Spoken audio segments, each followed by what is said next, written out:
in East Copper Belt Province brings to you The Lens, a program designed to bring insightful information on economics, mining, education, health, tourism, agriculture, environmental issues, sports, entertainment, current affairs, and many issues affecting the well-being of society. It was Friday the 13th when the fourth session of the 13th National Assembly was officially opened by His Excellency President Hakainde Hichilema. Well, how do we arrive at 13? Well, since 1964, we've had 13 parliament cycles, and this being the fourth session since the 2021 general elections. Now you know why we are counting down in that aspect. And well, we will be analyzing the President's speech during the National Assembly. Like I said, that was on the 13th of September 2024. And in helping me do that, I have with me Mr. Matamfwali. You are an advocate. You were with us last week. And you're back again. Welcome. Good to see you. Thank you so very much, Mr. Slima. Good afternoon, dear viewers, wherever you are watching us from. Now, Mr. Matamfwali, the President's speech when he opened the fourth session of the 13th National Assembly touched quite a number of issues. The major one being the drought situation, which you understand has been declared a disaster. Perhaps let's start off from there. What did you pick up from the President's speech? Thank you very much, Mr. Slima. You know, it's always very gratifying to see the Republican President address the nation on many matters of social, political, and economic aspect. He was in Parliament giving an overview of what the new Dawn administration has actually done ever since assuming office in August 2021. So in analyzing his speech, he was giving the preview and review of the new Dawn administration's governance in the past 3 years that they've actually been in office. And governance as it is, the new Dawn government has actually faced a number of challenges that were not expected when they were just taking over power from the previous regime of the PF. The drought that came in was unforeseen. The cholera that hit the country sometime last year and part of this year was equally unforeseen, and quite many other economic challenges that are not only affecting Zambia but the globe in general. Zambia is not an island, and whatever problems or challenges that are being faced in the other parts of the world, they will equally affect Zambia because we are part of the global village, and we cannot live in exclusive. So looking at or trying to analyze the President's speech on many aspects that he actually outlined, I would begin by talking about the drought, which has actually been compounded by the climate change. Mm-hmm. The climate change which was detected way back during the Kaunda regime. I remember Dr. Kenneth David Kaunda talking about the climate change, but successive governments did not take the climate change very seriously. They did not take drastic measures to actually avert future occurrences of that natural calamity. And the drought that hit Zambia as well as some other parts of the country within the continent is a wake-up call a wake-up call in the sense that we need to begin thinking outside the box and ensure that we mitigate the effects of the climate change. And one of the biggest challenges that we are currently being faced with is load shedding. And you know, load shedding has actually even been extended. We are only having 3 hours of electricity as opposed to 24 hours of electricity. What does that mean to the economy of our country? It simply means the economy is not diving because manufacturing industries are not able to produce goods and services at full capacity. And in 3 hours, what products, what services would you be able to produce if the country is even to attain its social and economic development? It's quite so difficult. So these are some of the challenges that His Excellency President Hakainde Hichilema has actually found himself in, and efforts have been seen by virtue of him having gone to China. He's actually courted the Chinese government to come to Zambia and help us to, you know, consider developing other alternatives of energy so that we can have a mix of, energy sources to actually forego the mostly prominent hydro and generated which I must say he highlighted in a number of plans, long-term, short-term and long-term plans with regards addressing the current power deficit, the current situation. What's your take on that? Yes, just yesterday, the Minister of Energy, Mr.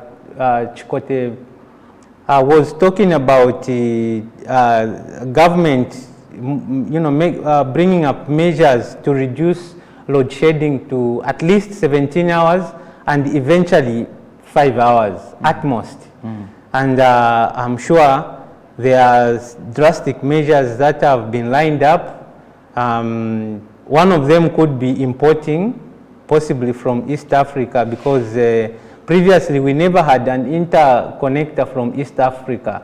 But the situation being desperate as it is, government is taking desperate measures with desperate situation with desperate measures in trying to ensure that the Zambian people at least are given electricity for even 12 hours in a day, which could be at least a relief as compared to having only electricity for 3 hours in a day, which is really, really negatively impacting on the economic growth of our country.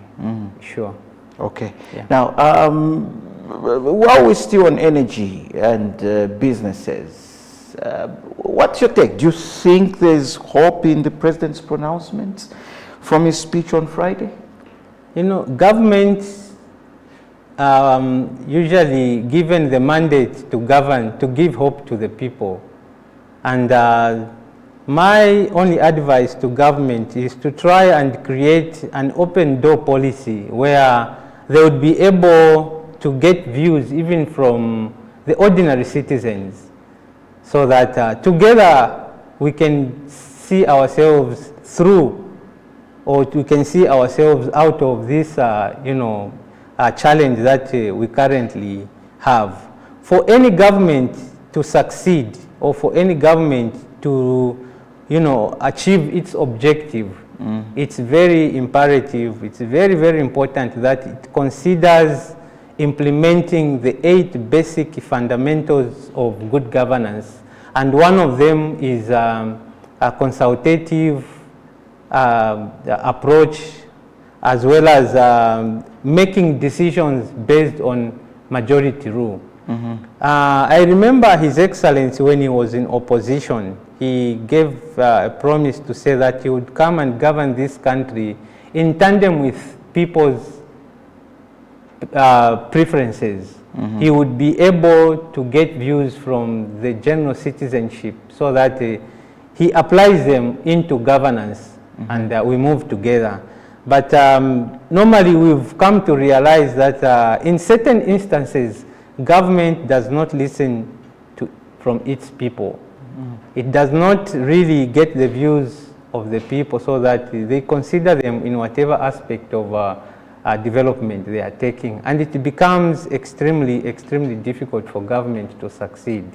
Those views are normally neglected and ignored, but they are important views.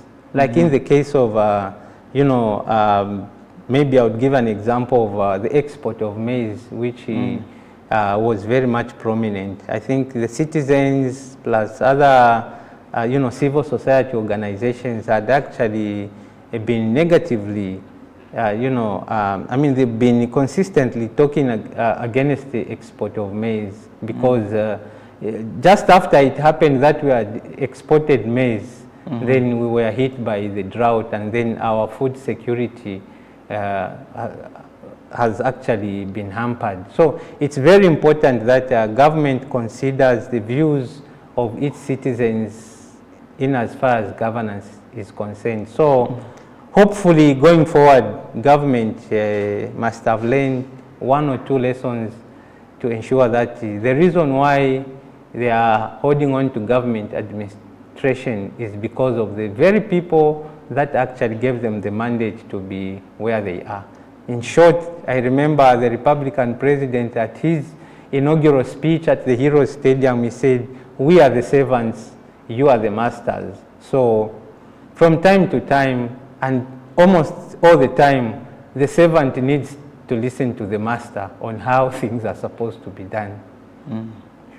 Now, interestingly, during the speech, the president highlighted quite a number of interesting and controversial observations. I would want to call them observations.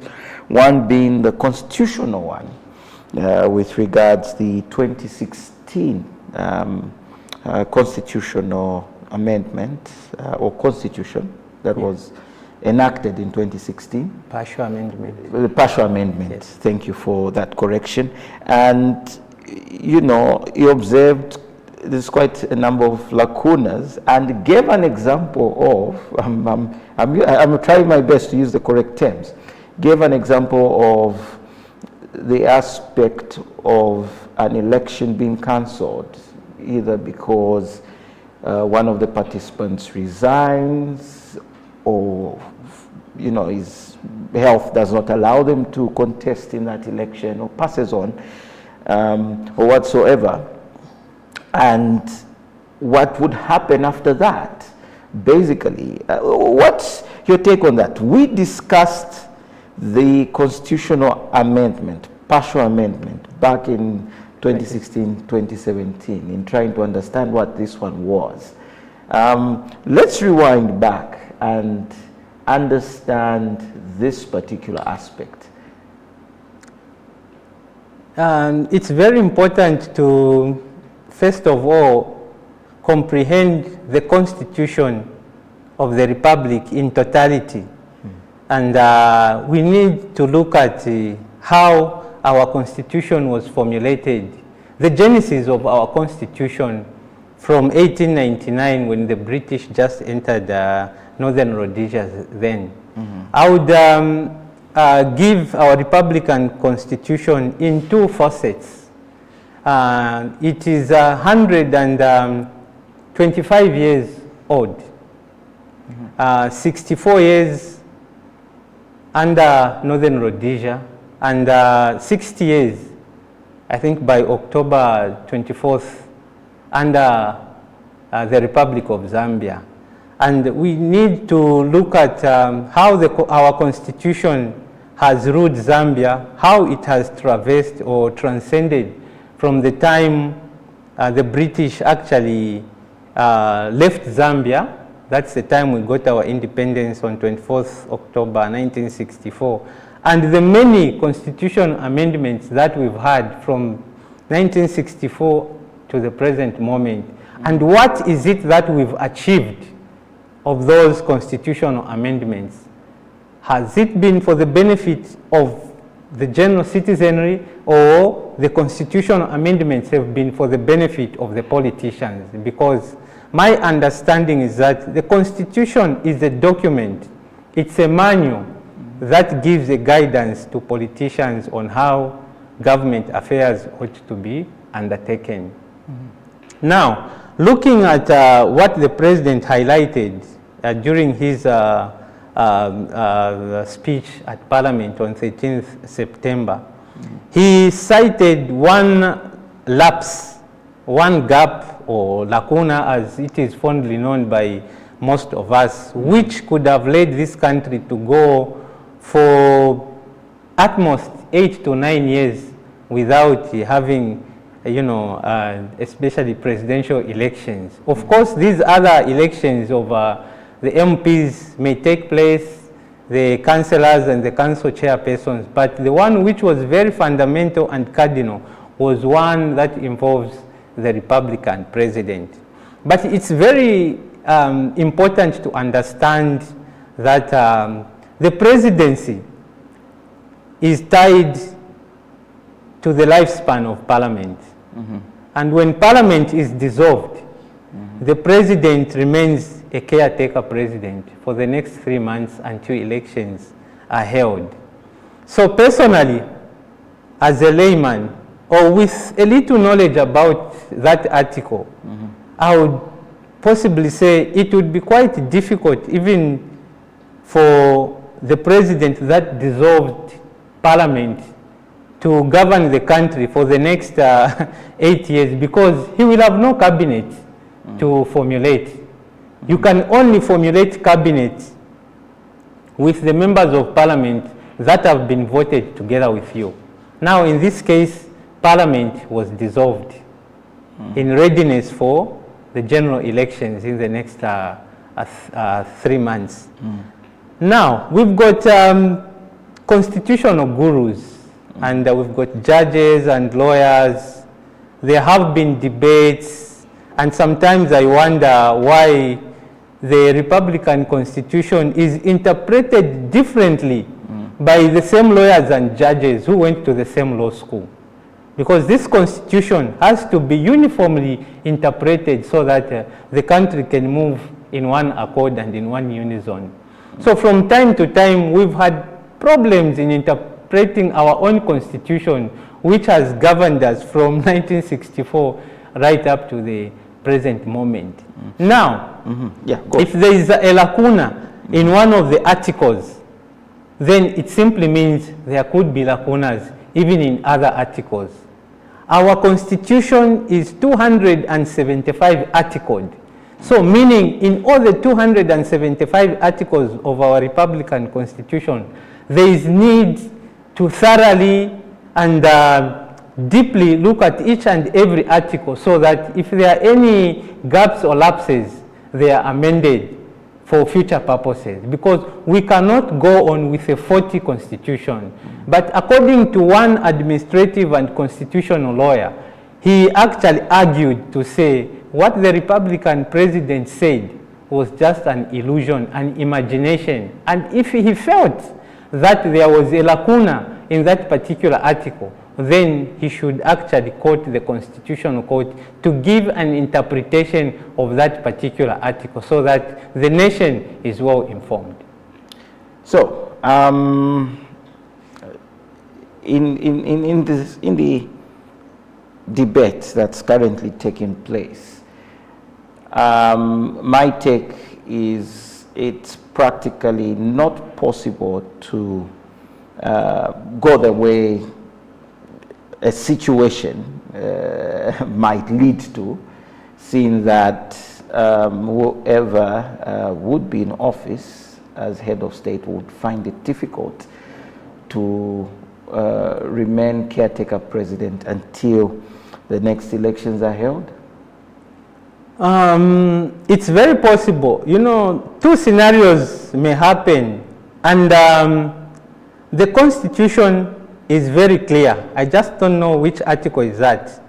The withdrawal of that particular presidential candidate can actually be challenged in the courts of law. And the courts of law have got absolute authority to reverse that withdrawal and actually bring back that person onto the ballot so that elections could go ahead, because they would need to ascertain whether the withdrawal is genuine or is electoral sabotage. I was going to come to that. Exactly. So those two scenarios would actually be considered, and the possibility of us going 8 to 9 years without elections is highly unlikely. Highly unlikely. But in one or two occasions, yes, it may happen. Mr. Slima, consider a situation where for 9 years we've only got a caretaker president, because they would need to consent to the national budget that should be presented by the Minister of Finance. Meaning for 8 to 9 years, the country can go on without having a national budget. So it's highly unlikely. But one or two scenarios could happen. Should there be a situation where one of the candidates would want to be crooked, like the Republican president said. But however, that being the case, I applaud the Republican president for having opened up the minds of the many Zambians, because little did we know that such kind of a scenario could happen. It was, revealed at an opportune time for even our lawyers to deeply look into that article, so that in future, should such a scenario be considered, it should never happen. So the new Dawn government has come in, and many people are trying to accuse them of wanting to tamper with the Republican Constitution, which I don't think President Hakainde Hichilema would want to do. He would possibly maybe want to consider one or two articles that are erratic in the Constitution, but generally the whole document stands out to be okay. The MMD, I think, amended the Republican Constitution in 1996, and that amendment was for a purpose of trying to bar Dr. Kaunda from participating in those general elections. If you remember, he was even declared stateless. Yeah, that's where I think the genesis of what we are talking about started from. Sworn in twice, held office twice, voted twice. Then in 2016, it was just the amendment, the partial amendments of trying to refine it. I think nothing much was changed. The document, or that article 106, remained as it was, except for a few components that were refined, and it is said to be okay. It is said to be still in a very good form. Mayors were elective. Previously, mayors were being elected by fellow, councillors, but they are now elective, meaning they are executive. The vice president became a running mate. Previously, the vice president was being appointed by the Republican president. I think those are some of the few things that were, and of course, partially the date for elections clearly set. Exactly, clearly set in the Constitution, right. Because that time it was only the sitting president who would think to say, no, it will be held on such and such a day. But now it's well defined in our Republican Constitution. Now, from 1964, we had the British modeled Constitution, and still it is the same Constitution that we have, except for a few amendments. The first indigenous amendment that we had was in 1972, the Mainza Chona Constitutional Amendment. What was the purpose of the Mainza Chona Constitution process? Again, those that were there would say that it was actually a document which was amended to specifically give Dr. Kenneth David Kaunda absolute powers to rule the country for the foreseeable future. Because one, it had to do away with multi-party politics. Remember, that's when the one-party state started from. Again, Dr. Kaunda had some other contentious issues which he actually included in that constitution, where to say, no, somebody should continue being in office for as long as people would want him, to be Republican president. And that was the constitution which I would say was a bit Zambian indigenous. From 1972, why would you call it a bit Zambian indigenous? A bit Zambian indigenous in the sense that from the one which we inherited in 1964, that was the first Zambian constitution actually amended by indigenous Zambian politicians. Okay. Meaning it gave a Zambian touch to the Republican constitution. Right. Exactly. Then? From 1972, the next constitutional amendment that we had was in 1990, the Patrick Mvunga Constitution Amendment. This one, again, was as a result of the pressure that our Republican president, then Dr. Kenneth David Kaunda, actually had to face from the Zambian people who wanted multi-party politics to be reintroduced. And for real, in December 1990, Dr. Kaunda bowed to pressure. We reverted back to multi-party politics. So those amendments of 1990 were to reverse what was done in 1972, the bringing back of multipartism. Going forward, 1996, that was the Mwanakatwe Constitution. The Mwanakatwe Constitution specifically was targeted at Dr. Kaunda because then Republican President, Dr. Frederick Chiluba, realized that Dr. Kaunda was about to come back into politics or to come back and rule this country. Then Mingalatos were played, he became a person without a state, he was told to go back to Malawi, and UNIP boycotted those elections. They could not attend. I think the only prominent political party which was there was Zadeko of the late Dini Namudia Mungomba. From 1996 to 2001, President Levi Mwanawasa came in and he promised the Zambian people that he was going to give them a people-driven constitution. The Willa Mungomba Constitution Review Commission was actually formulated. And in that constitution-making process, the late Mwanawasa ensured that it was fully involving the church, the civil society, the students' union, the mine workers' union, the teachers' union, including all the opposition political parties, were actually given an opportunity to give submissions to the National Constitution Conference, dubbed NCC, which was formulated in 2003 by late Republican President Levi Mwanawasa. The submissions and the meetings were taking place at the Mulungushi International Conference Center in specific periods. It ran all the way up to 2011, and it was sad to note that the UPND, then as an opposition, and the Patriotic Front, both as opposition, shunned the NCC of late Republican President Levi Mwanawasa.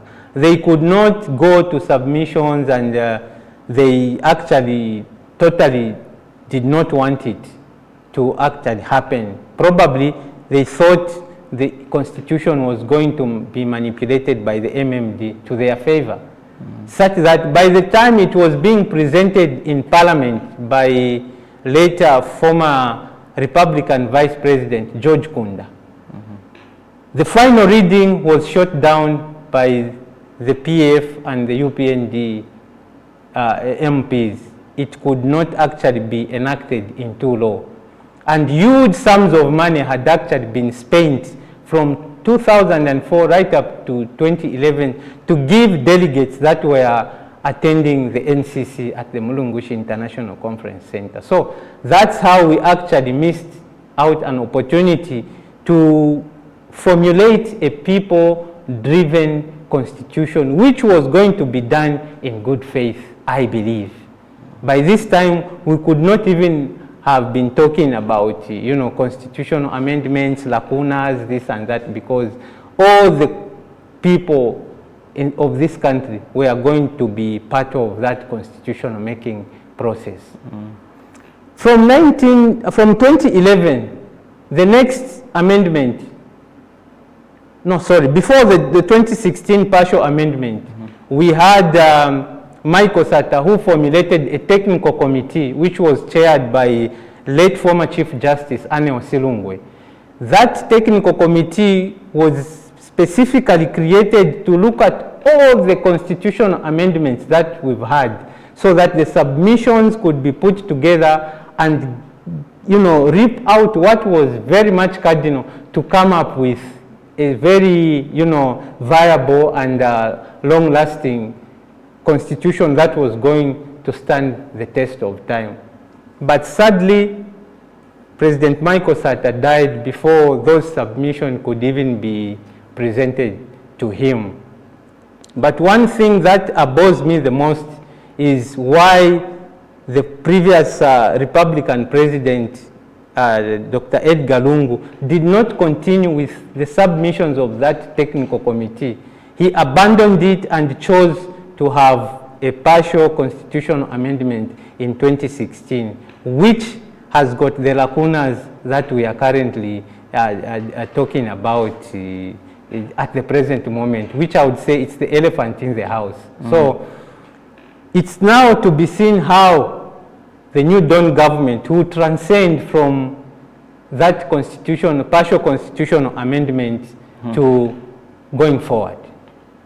Wow, that's quite an interesting timeline, looking at the Zambian constitution from as far back as 1964 all the way through to the partial amendment that was made in 2016. This is The Lens on Zanis Television, coming to you from the Copper Belt Studios. Remember, we will be interactive, getting your thoughts on various issues discussed. Drop your comments. If you're watching this on social media, drop your comments and let us know. Share your thoughts and let us be interactive. And as we count down to Zambia at 60, it's important that we look back to where our country is coming from and where we are in different sectors, including the political landscape. Now, Mr. Matamfwali, back to Friday the 13th at the fourth session, at the opening of the fourth session of the 13th National Assembly by His Excellency President Hakainde Hichilema. Let's look at other issues he touched, especially with regards mining. He highlighted that very soon we will see a number of we will be seeing some yellow aircrafts flying around, which are getting information, accurate information on water resources, on mineral resources, among many others. Let's have a clear understanding of what has prompted this, and has it been long overdue? I remember in 2019, on 17th November, I had a chat with the current Republican president, then as opposition leader. He was on a familiarization tour of Ndola, particularly. He was invited by the Catholic Church in Chipulukusu. So I happened to be part of those that I was welcoming the Republican president. And in my interaction with him, I specifically spoke about how he would come to handle the mining industry should he be voted as Republican president. And in his response, he was very much categorical and very realistic with how he wanted to envision the mining industry in Zambia. of which he said Zambia itself sits on capital. Capital meaning the vast natural resources that we have. If we can turn them into feasible attributes, we would not even be able to go and borrow from multilateral and bilateral lending institutions, because debt enslaves the borrower. And by that time, we already had been struggling with the Euro bonds and the Chinese debt that we are still trying to restructure. And he promised that should he become Republican president, he would make sure that he uses the available, not only mineral resources, but natural resources to ensure that Zambia stands out to be one of the best performing economies on the continent, of which it's very possible that Zambia can be among the best 10 performing economies on the continent. Mm-hmm. What more? We've been there before, the third largest producer of copper by 1972, behind the USA and then Soviet Union. So he looked at what Zambia has at its disposal. So in his own explanation, he said what Zambia was just lacking was quality leadership. Mm-hmm. Leadership that is above self. Mm-hmm. Leadership that would put man at the center of everything before, leadership itself. Mm-hmm. And in the 3 years that he's been Republican president, I think we've seen the strides that he has taken. Those can even be seen by the number of international trips that he's been taking to different parts of the world to try and attract foreign direct investment. Mm-hmm. And in order for that foreign direct investment to be achieved, you begin to you should begin to make sure that the infrastructure and the telecommunication facility of the country is up to the standards, because investors would want to invest in a country which has got very good infrastructure, such that they are very pretty sure that their investment is very safe and secure. So I think ever since the New Dawn government came into power, we've seen some infrastructure development taking place. The road network is being enhanced. Side by side industries are being opened up. The mining industry is not exception, because if we go back into time of Dr. Kenneth David Kaunda, 70 to 80% foreign export earnings were as a result of proceeds that were coming from copper sales. And Zambia is a country which is blessed not only with the red metal, we've also got cobalt, we've got manganese, we've got uranium, we've got gold, we've got titanium, we've got iron, we've got mukula tree, and even, the other species of trees that we have that are very much sought, especially in China, because China is one of the countries in the world that I understand would never throw away anything. They would use anything to their advantage. Things that we consider trash is actually considered gold in China. So the Republican president actually was on spot saying that Zambia itself is capital. And for real, what we just need is a prudent leadership. Prudent leadership that would ensure that the natural resources that are being extracted are able to be plowed back into the economy for the benefit of every Zambian. Mm. The vision of the current Republican president is to ensure that there is equal distribution of wealth among the citizens. Mm-hmm. We need to actually improve our GDP per capita income, because it's one of the worst, or should I say one of the lowest in the sub-Saharan Africa, at $1,520 US per year. We are far much behind even by Comoros and the Seychelles, two of the tiniest countries in Africa which don't even have copper, they don't have cobalt, they don't have gold. They only survive on tourism.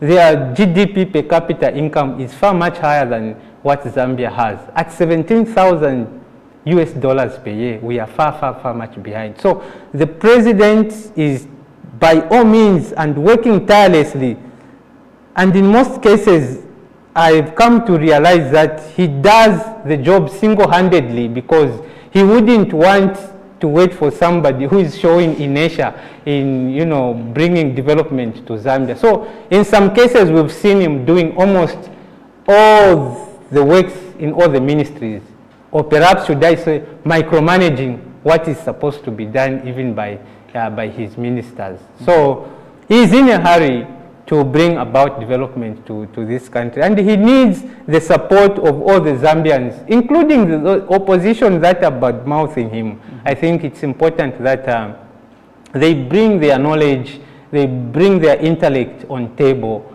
and discuss with him on how best Zambia can be developed.